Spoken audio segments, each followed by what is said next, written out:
विधानसभा का शीतकालीन सत्र 5 दिन तक चले हंगामे के बाद स्थगित हो गया। सत्र हंगामे के साथ शुरू होकर हंगामे पर ही खत्म भी हो गया। सत्र के आखिरी दिन विपक्ष ने कानून व्यवस्था के मुद्दे पर सरकार को कटघरे में खड़ा करने की कोशिश की। इस पर स्थगन लाया गया, लेकिन इस पर चर्चा नहीं हो पाई।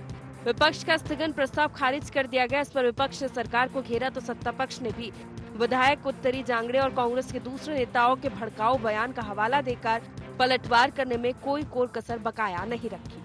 पूरे प्रदेश में कानून व्यवस्था की स्थिति बेहद खराब है। अपराधियों के हौसले बढ़े हुए हैं। नशा के व्यापारी फल फूल रहे हैं और उत्तरी जांगड़े के साथ जो हुआ है वो तो बेहद दुर्भाग्यजनक है। लगातार इस प्रकार से प्रताड़ित करने का काम पूरे प्रदेश में एसटी, एससी, ओबीसी, कांग्रेस के कार्यकर्ता, विधायक सब पे अपराध पंजीबद्ध कर रहे हैं और जो अपराधी हैं वो खुले घूम रहे हैं। आज स्थगन दिए थे, उसमें चर्चा चाह रहे थे। सरकार की जो जवाब है बिल्कुल लचर जवाब है। राज्य में कानून व्यवस्था बिगाड़ने के पीछे कौन लोग लगे हुए हैं ये बहुत स्पष्ट है। ज्यादातर घटनाओं में कांग्रेस के लोगों का हाथ दिखता है। कैसे उनके विधायक लोगों को उकसाती हुई नजर आ रही हैं, ट्रैप हुई हैं। तो ये बताता है कि कांग्रेस ही नहीं चाहती है कि राज्य में कानून व्यवस्था की स्थिति ठीक हो। वो खुद कानून व्यवस्था की स्थिति बिगाड़ने में लगे हैं। पर ये विष्णुदेव साय जी की सरकार किसी कीमत में राज्य की कानून व्यवस्था बिगड़ने नहीं देगी। पुलिस हमारी लगातार और मजबूती से कार्यवाहियां कर रही है। कानून व्यवस्था एक ऐसा मुद्दा रहा है जो छत्तीसगढ़ की सियासत में हमेशा बाकी सभी मुद्दों पर हावी रहा है। कांग्रेस इस मुद्दे को लेकर सदन में सरकार को घेरने की तैयारी में थी, लेकिन उसके ही कुछ बड़बोले नेताओं के भड़काऊ भाषणों ने सत्ता पक्ष को पलटवार का मौका दे दिया। देखना यह है कि विपक्ष और सत्ता पक्ष दोनों इस मुद्दे को कैसे जनता के बीच लेकर जाते हैं। रायपुर से अद्वैत नाइक की रिपोर्ट।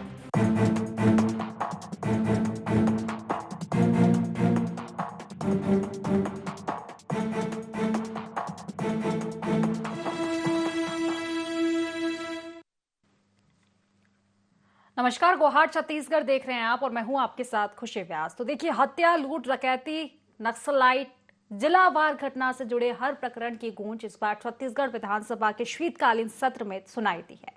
कानून व्यवस्था के हर एक पहलू पर सत्ता पक्ष और विपक्ष के जो नेता हैं आमने सामने नजर आए।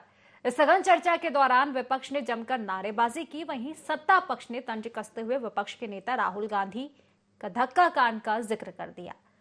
सदन में इसको लेकर भी जमकर बवाल हो गया। सियासी गलियारों में तब से नेताओं की बयानबाजी चरम पर है। लेकिन मुद्दा ये कि शीतकालीन सत्र, नाम शीतकालीन सत्र है, लेकिन सत्र खत्म ही हो चुका है, लेकिन गर्माहट कहीं ना कहीं सत्र में देखी गई है। वैसे तो जनता से जुड़े हुए मुद्दों को लेकर चर्चा सत्र में होती है, लेकिन जनता से जुड़े मुद्दे जो हटाए गए, सुनाए गए हैं, लाए गए हैं, उनको लेकर क्या सिर्फ चर्चा हुई है या फिर ये सत्र पूरी तरह से हंगामे की भेंट चढ़ा है? इसी को लेकर आज हम चर्चा करेंगे, लेकिन उससे पहले गुहार पॉइंट्स जान लेते हैं। हंगामे से शुरू, हंगामे पर खत्म, कैसा रहा शीतकालीन सत्र? सरकार को घेरने में कितना कामयाब रहा विपक्ष? कानून व्यवस्था के मुद्दे पर खुद क्यों गिर गया विपक्ष? सदन में किसकी रणनीति रही असरदार?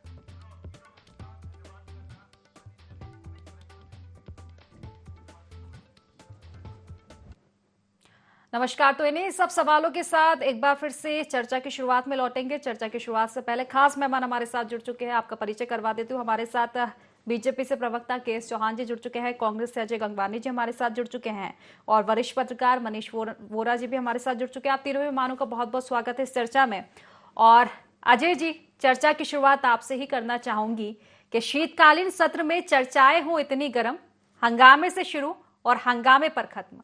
हंगामा हालांकि ना सिर्फ सत्र में, ना सिर्फ सदन में, बल्कि सड़क पर भी देखा जा रहा था। जिस तरह से आप पूरी तरह से सक्रिय आ रहे थे, मुद्दों को उठा रहे थे, लेकिन सदन में उन मुद्दों की गूंज तो दिखाई दी, लेकिन क्या उन मुद्दों का असर रहा, ये एक बड़ा सवाल है। कई दफा ऐसा देखा गया है कि जहां एक और आपने सत्ता पक्ष को घेरने की कोशिश की, सत्ता पक्ष ने उल्टा आपको घेर लिया।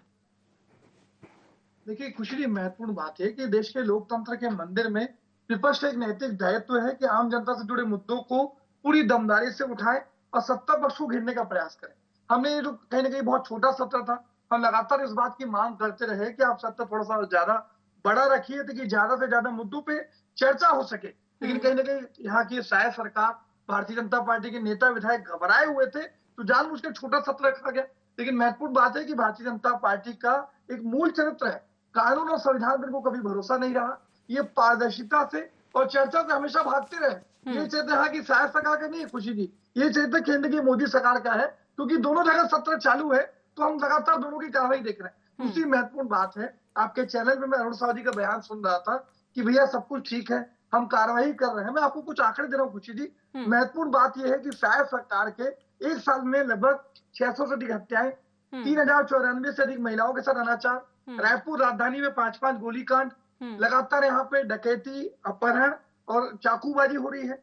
बलौदा बाजार में मासूम परिवार के 4 लोगों की हत्या, रामानुजगंज में 15 मिनट में 5 करोड़ की लूट, रायपुर दक्षिण जहां जिन्होंने चुनाव जीता वहां के नए बस्ती में महिला के साथ बलात्कार, भिलाई में 4 साल की बच्ची के साथ नाबालिग यौन शोषण, रायगढ़ में आदिवासी महिला के साथ 14 लोगों द्वारा बलात्कार, जशपुर में नाबालिग बच्ची के साथ बलात्कार, कोंडा गांव में बलात्कार, सीतापुर में गैंग रेप, लगातार बलौदाबाजार की घटना, कवर्धा की लोहारीडी की घटना, फिर सूरजपुर की घटना। लेकिन अजय जी, अगर खुद के घर शीशे के हो तो दूसरों के घर पर पत्थर तो नहीं मार सकते ना। ठीक है, आप अपराधों की बात उठाएंगे तो फिर बात आपके जो आपकी पार्टी के जो नेता होते हैं, कार्यकर्ता होते हैं, उनकी भी बात उठेगी। चाहे उत्तरी जांगड़े जी की बात हम कर लेंगे, देवेंद्र यादव जी की बात कर लेंगे, आरोप तो आप पर भी लगेंगे ना। खुशी जी, मेरा एक छोटा सा निवेदन है, मैं रेगुलर आपके डिबेट में बैठता हूँ, मेरा हमेशा एक छोटा सा निवेदन आपके साथ रहा है खुशी जी। मैं बात कंप्लीट कर लूं, मुझे 1.5 मिनट का समय शांति से दे दीजिए, मैं आपकी बात कंप्लीट करूं, फिर आप जरूर मेरे से प्रश्न पूछिए। ज्यादातर ये हो रहा है कि मैं अपनी बात कंप्लीट नहीं करता हूं, आपके क्रॉस क्वेश्चन खुशी जी शुरू हो जाते हैं। मेरे निवेदन है, मैं बैठा हूं आपके जवाब देने के लिए, मैं जोर जवाब दूंगा, मैं कंप्लीट तो करूं ना। मेरा निवेदन है, भाजपा के प्रवक्ता प्रश्न उठाए तो मैं सहमत हूँ। मेरा निवेदन है कि वरिष्ठ पत्रकार, आप मेरी बात कंप्लीट ना होकर प्रश्न उठाएंगे तो मुझे सच में तकलीफ होगी। मैं कंप्लीट करूँ। महत्वपूर्ण बात है कि जो कहीं ना कहीं छत्तीसगढ़ में आम जनता को, महिलाओं को जो सुरक्षित और भयमुक्त वातावरण देने की जिम्मेदारी शायद सरकार की, उसमें विफल हो गई है। आज अपराधियों के हौसले बुलंद है, आज पुलिस और प्रशासन का जो अपराधियों में डर होना चाहिए वो किसी प्रकार से दिख नहीं रहा है, और लॉ एंड ऑर्डर की स्थिति क्या है ये दिख रही है। आज पूरे देश के इतिहास में पहली बार बलौदाबाजार में एसपी के और कलेक्टर के कार्यालय जला जा रहा है, बल्लापुर में थाने और एसडीएम की गाड़ी में पथराव किया जा रहा है, सूरतपुर में पुलिस अधिकारी की पत्नी और पुत्र की हत्या हो जा रही है, कवर्धा में लोहारीडी में साहू समाज की की जिंदा जला के हत्या कर दी जा रही है। क्या ये घटनाएं कभी छत्तीसगढ़ के इस 24 साल के इतिहास में हुई क्या? शायद सका एक साल में जो है अपराध चरम पे, कम से कम इस बात को स्वीकार करने का साहस होना था। दूसरी महत्वपूर्ण बात है, अगर हम स्थगन प्रस्ताव ला रहे हैं तो अगर आप में सचमुच व्यवस्था सब कुछ उचित है तो आप स्थगन प्रस्ताव पर चर्चा से क्यों भाग रहे हैं? हम जो धान खरीदी पे स्थगन प्रस्ताव लाते हैं उस पर आप चर्चा नहीं करना चाहते, अपराध पे स्थगन प्रस्ताव लाते हैं उस पर चर्चा नहीं करना चाह रहे। दूसरी महत्वपूर्ण बात में जो और चर्चा करना चाह रहा हूँ, ये राहुल गांधी के धक्के कांड की बात करें। मुझे बता दीजिए खुशी जी, आप वरिष्ठ पत्रकार हैं, देश के इतिहास में 75 साल में क्या किसी व्यक्ति ने बाबा साहब अम्बेडकर का खुलेआम इस प्रकार से अपमान किया? और ये अभी का चरित्र नहीं है, आज कहीं ना कहीं पूरा देश ये चाहता है, पूरे देश में प्रदर्शन हो रहे हैं, जिस व्यक्ति ने दलित युवकों के लिए, दलित समाज के आर्थिक, सामाजिक और राजनीतिक अधिकारों के लिए पूरा जीवन समर्पित कर दिया। आज लोकतंत्र के मंदिर में खुलेआम आप उसका अपमान करते हैं। आप में नैतिक साहस नहीं है कि आप खुलेआम साझी रूप से माफी मांगे। अब जब माफी नहीं मांगते तो हमारे नेता पे राजनीतिक पाखंड करते हैं। मैं तो खुली चुनौती देता हूँ चैनल पे, भैया वहां पे हर जगह कैमरा लगा हुआ है, खुलेआम वीडियो वायरल कीजिए ना। आप पूरी उसकी, अगर कहीं हमारे, आप कह रहे हैं राहुल गांधी पे आरोप लगाने का प्रयास कर रहे हैं तो वीडियो बताइए, आप पे हर जगह कैमरा लगा है, क्यों नहीं सार्वजनिक कर रहे हैं? दूसरी महत्वपूर्ण बात है कि ये चरित्र इनका अभी का नहीं है। आज अम्बेडकर जी के लिए शुरू से इनके मन में जो है वो इज्जत नहीं है, लगातार अपमानित करने का प्रयास है। मैं आपको 5 महत्वपूर्ण उदाहरण देता हूँ। ये वही भारतीय जनता पार्टी है जो बाबा साहब अम्बेडकर को लिलीपुट बताती है। ये वही भारतीय जनता पार्टी है जो सन 1949 में बाबा साहब अम्बेडकर के घर जाके उनके घर पे तोड़फोड़ करते हैं। ये वही भारतीय जनता पार्टी है जो लगातार बाबा साहब अम्बेडकर के पुतले जलाते हैं। ये वही भारतीय जनता पार्टी जो संविधान निर्माता बाबा साहब अम्बेडकर के संविधान की प्रतियों को खुलेआम सड़कों पे जलाते हैं। ये वही भारतीय जनता पार्टी है जो बाबा साहब अम्बेडकर को हराने के लिए चुनाव में साजिश और षड्यंत्र करती है। तो ये आपके पुरखे से लेकर अभी आरएसएस और भारतीय जनता पार्टी जो दलित विरोधी है, जो संविधान विरोधी है, ये महत्वपूर्ण दिख रहा है आपका चरित्र। और जब खुलेआम गृह मंत्री लोकतंत्र के मंदिर में अपमान कर रहे हैं, अब उसका विरोध होता है तो हमारे दो प्रमुख नेता, बहुत महत्वपूर्ण बात कह रहा हूँ खुशी जी, हमारे प्रभात पांडे जो लखनऊ में हमारे कांग्रेस के नेता थे, पुलिस और प्रशासन की अतीता देखिए, आज उसके साथ खुलेआम मारपीट की गई, हिंसा की गई, हमारे प्रभात पांडे की हत्या हो जाती है। ये हमारे नेता के लिए, देश के लोकतंत्र की हत्या है। आज गुवाहाटी में हमारे मृदुल इस्लाम की हत्या हो जाती है। तो ये केन प्रकारेण जो एक शांतिपूर्ण आंदोलन हो रहा है, सत्याग्रह हो रहा है। देखिए अब आपके सवाल हो चुके, जवाब भी ले ही लेते हैं ना, आपके पास फिर लौटूंगे। चौहान जी देखिए, जवाब दे दीजिए अजय जी का। उनका कहना है कि विपक्ष है, ठीक है, विपक्ष का काम होता है मुद्दे उठाने का। जब आप विपक्ष में थे आपने भी कई सारे मुद्दे उठाए थे। अपराध को लेकर तो ये सिलसिला कभी से ही जारी है, सरकार किसी की भी हो, विपक्ष में कोई भी हो, लेकिन अपराधों को लेकर गूंज छत्तीसगढ़ में सुनाई देती रहती है। अपराध को लेकर स्थगन लाया जाता है, चर्चा से सरकार भागती है, तमाम प्रश्न उठाए हैं अजय जी ने। खुशी जी, सबसे पहली बात तो ये है कि विधानसभा सत्र जो होता है वो मंथन के हिसाब से होता है और इसमें देश और प्रदेश के हित में जो हो सके वो हमारे को निकालना चाहिए, अपनी राय देनी चाहिए। विपक्ष का काम है कि वो आईना दिखाए, ना कि आक्षेप करे। अगर संबंधित मंत्री या सत्तारूढ़ पार्टी जो है वो अपने उस भटक जाती है तब वो आक्षेप लगाए। और भी बहुत सारी चीजें हैं और भी बहुत सारे रास्ते हैं जिसमें सत्तारूढ़ पार्टी को मतलब उसका जवाब दिया जा सकता है। दूसरी बात, अभी ये बोल रहे थे कि क्राइम हो रहा है। मैं बिल्कुल मानता हूं क्राइम हो रहा है, लेकिन क्राइम बढ़ नहीं रहा है। इन दोनों चीजों में फर्क है। क्राइम हो रहा है लेकिन क्राइम बढ़ नहीं रहा है। कांग्रेस नेता और कांग्रेस प्रवक्ता तो ऐसे बात करते हैं कि 3 दिसंबर 2023 से लेकर जो क्राइम बढ़ा है, और सीधा आते ही सार भारतीय जनता पार्टी ने बोल दिया है प्रशासनिक अधिकारियों की आप चद्दर ओढ़ के सो जाओ, किसी को कुछ करने की जरूरत नहीं है। और उनको अपराधियों को बोल दिया कि आपको जो करना है करिए। अरे 300 के आसपास 11 महीनों में अनाचार हुए। मैं ये नहीं बोल रहा हूं कि नहीं हुए, बिल्कुल हुए, लेकिन इनके कार्यकाल में एवरेज 900 का अनाचार आया। आप एनसीआरबी की रिपोर्ट निकाल के देख लीजिए। वही एनसीआरबी की रिपोर्ट क्या बोलती है खुशी जी? वो ये बोलती है ये चिल्लाने से कुछ नहीं होता। एनसीआरबी की रिपोर्ट क्या बोलती है? हमारे समय 900 खुद ही स्वीकार कर रहे हैं और इनके एक साल में 3096 मतलब 4 गुना बढ़ गया महिलाओं के साथ अपराध। खुद स्वीकार कर रहे हैं। ठीक है अजय जी, देखिए अभी आप मुझे ही टोक रहे थे क्रॉस क्वेश्चन के लिए। अभी उनको मैं एक निवेदन है, ठीक है, मैं आपके पास लौटूंगी मैं आपके पास, आप अपनी बात रखिएगा। बदतमीजी नहीं। ठीक है चौहान जी। खुशी जी, मैं यही बोलना चाह रहा हूं कि आप एनसीआरबी की रिपोर्ट आप निकाल के देखेंगे तो 17% ग्राफ गिरा है। अब मैं आ जाता हूं कि जो इनके 5 साल पूरे नहीं हो करने पे, मतलब पूरे 5 साल में नहीं कर पाए, हमने 11 महीनों में कर दिया। वो क्या था? वो 1750 से ऊपर नक्सली सरेंडर और गिरफ्तार किए गए। वो 100 से ज्यादा मुठभेड़ हुए। वो 222 नक्सली मारे गए। तो ये हम लोग के कार्यकाल में 11 महीने में हो गए। जो ये 5 साल में पूरे 5 साल की उनकी पूरी उपलब्धियां बता देंगे, वो भी नहीं कर पाएंगे। दूसरा, मैं ये प्रश्न महत्वपूर्ण चीजें पूछना चाहता हूं कि आप सिर्फ मेरे को ये बता दें कि आरोप लगा रहे हैं आप, गलत है। आप सिर्फ ये बता दें कि क्या आप लोग चीज कर रहे थे? क्या कानून व्यवस्था आपकी थी? क्या आप कर रहे थे और हम क्या नहीं कर रहे हैं, ये आप हमारे को बता दीजिए। ये आपके पास ये इस चीज का उत्तर नहीं होगा, ना ही आपके लोगों के पास होगा। और ये चीज प्रमाणित हो गई खुशी जी, प्रमाणित हो गई कि जिस तरह जांगड़े जी ने बोला कि कलेक्टर में अंदर घुस के मारेंगे, आज ये चीज प्रमाणित हो गई कि बलौदा बाजार में किसका हाथ था। बलौदा बाजार में जो देवेंद्र यादव है, उसको जो अदालत है वो अभी तक जमानत क्यों नहीं दे रही? क्या बात?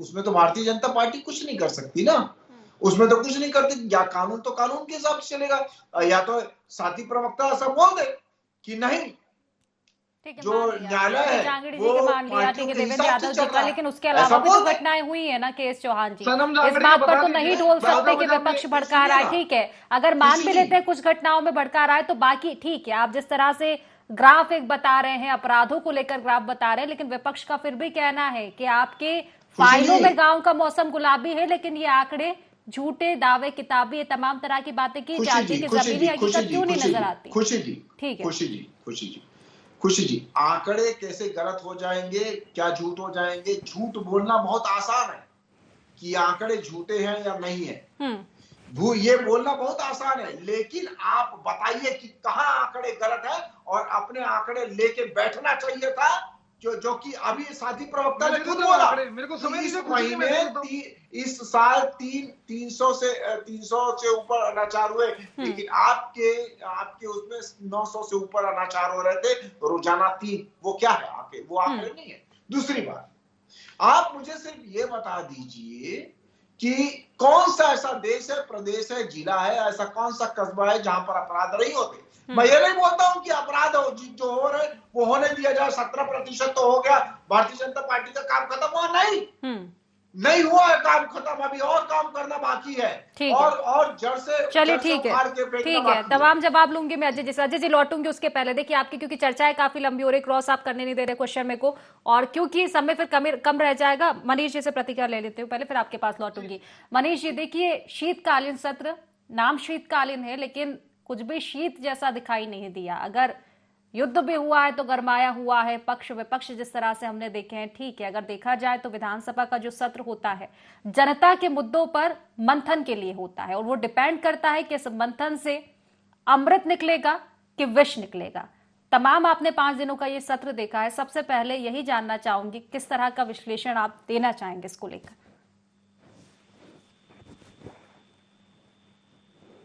मनीष जी।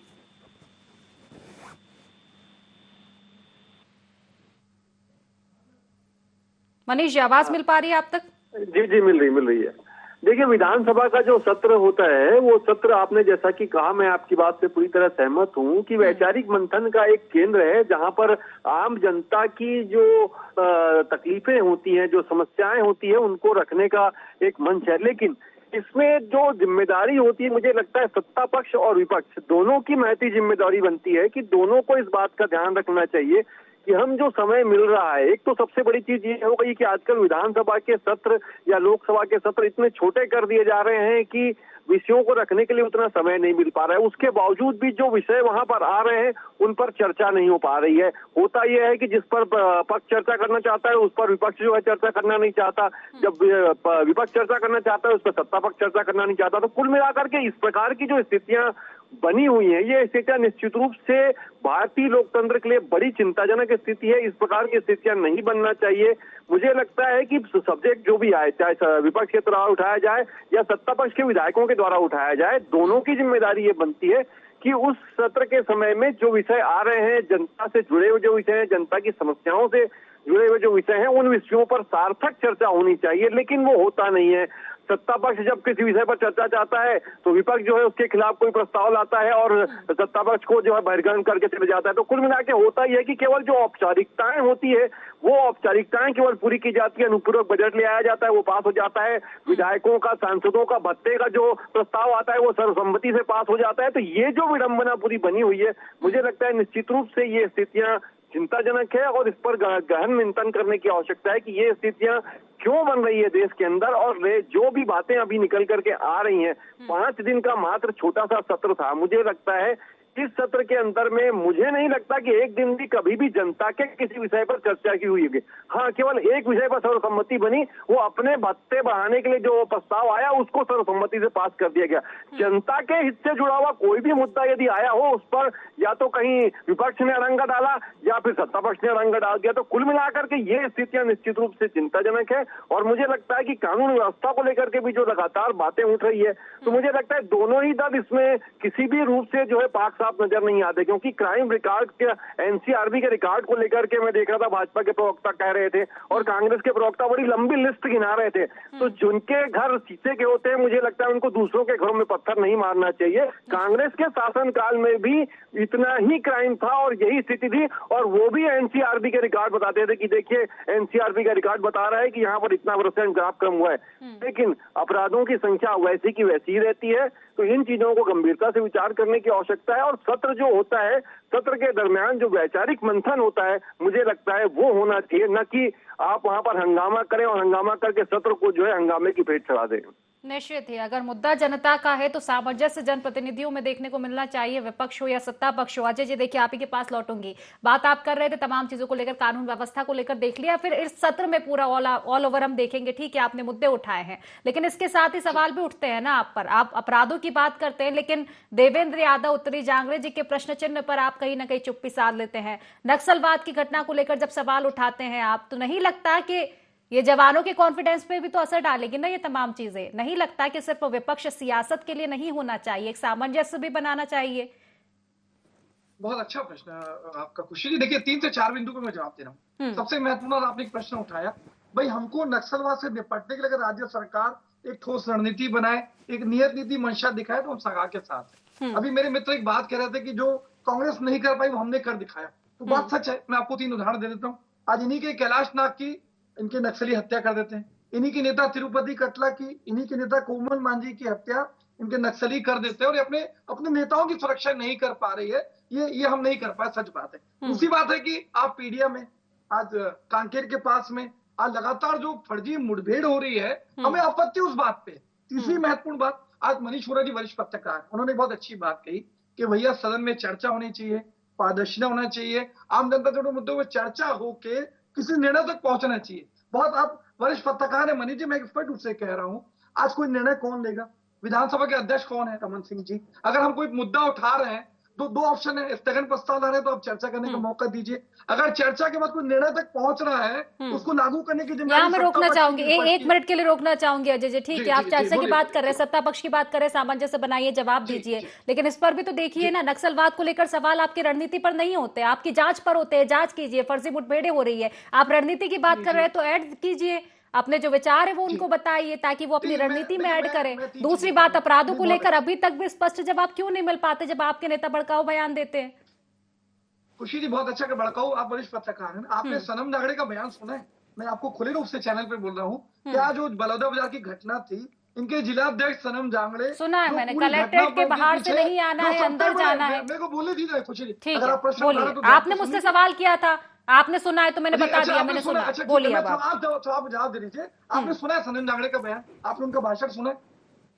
बिल्कुल सुना है मैंने, उत्तरी जांगड़े जी की पूरी बात सुनी है मैंने, भाषण सुना है उनका। नहीं, मैं सनम जांगड़े की बात कर रहा हूँ। मैं आपने सनम जांगड़े जो जिलाध्यक्ष थे बलौदा बाजार की घटना के समय, आपने उनका भाषण सुना है?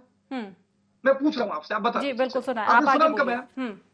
मैं वही कह रहा हूँ, जब इनका जिलाध्यक्ष बलौदा बाजार का सनम जांगड़े, जो सतनामी समाज का नेता है, जो पूरी भड़काऊ कार्रवाई करता है, भड़का के एसपी और कलेक्टर के कार्यालय में आग लगवाता है, उसमें कोई कार्रवाई नहीं होती, तो ये भारतीय जनता पार्टी का चरित्र है। हमारे नेता पर दुर्भावनापूर्वक कार्रवाई करके जो ठीकरा फोड़ने का प्रयास है, वो छत्तीसगढ़ जनता समझ रही है। दूसरी महत्वपूर्ण बात, ये केवल हमारे नेताओं की बात नहीं है। इस पूरे 4-5 दिन के सत्र में इन्हीं के अजय चंद्राकर, इन्हीं के धर्मलाल कौशिक, इन्हीं के राजेश मूणत, इन्हीं के सुशांत शुक्ला, इन्हीं के अनुज शर्मा, इन्हीं के विधायक लगातार सत्ता पक्ष को गिरते नजर आए। कल आपने भी कार्रवाई देखी होगी, अजय चंद्राकर, उनके गृह मंत्री विजय शर्मा की खुलेआम बहस होती है, वो इस पर उससे आरोप लगा रहे हैं कि भैया आप भ्रष्टाचार को ढकने का प्रयास कर रहे हैं। धर्मलाल कौशिक प्रश्न उठाते हैं तो आज मंत्री के जवाब से संतुष्ट नहीं होते। ये हमारी बात नहीं है, विपक्ष की बात तो छोड़िए खुशी जी, इन्हीं के विधायक, इनके सहायक सरकार के 1 साल के, ठीक है, समय की कमी, जवाब ले लेते हो, आप ही के सवालों का जवाब। आखिरी महत्वपूर्ण बात, आज दंतेवाड़ा में पुल बनता है, पहले पुल बनाया जाता है, उस पर ठेका निकाला जा रहा है। आपने कभी छत्तीसगढ़ इतिहास में देखा कि कभी ठेका, पहले टेंडर निकाले के बगैर आप अपने अधिकारियों को, अपने ठेकेदारों को फायदा पहुंचाने? आपके पर्याप्त सवाल हो गए, देखिए फिर समय की कमी है, जवाब मैं ले नहीं पाऊंगी ना, आपको जवाब चाहिए ना। चौहान जी, आपने 3 बार पूछा खुशी जी, 3 बार कि उत्तरी जांगड़े और देवेंद्र यादव के बारे में आप लोग क्यों चुप्पी साध लेते हैं, तो उसके बारे में कुछ नहीं बोल पाए क्योंकि इनके पास जवाब नहीं। और आज जब उत्तरी जांगड़े सरेआम बोलती है कि कलेक्टर के अंदर घुस जाना है, तो यहाँ पर उनकी मानसिकता दिखाती है। और ये क्यों हो रहा है खुशी जी? ये इसलिए हो रहा है कि कांग्रेसी नेता के फ्रस्ट्रेशन, कांग्रेसी नेता के हरासमेंट का ये नतीजा है जो ये उभर के बाहर आ रहा है। क्यों?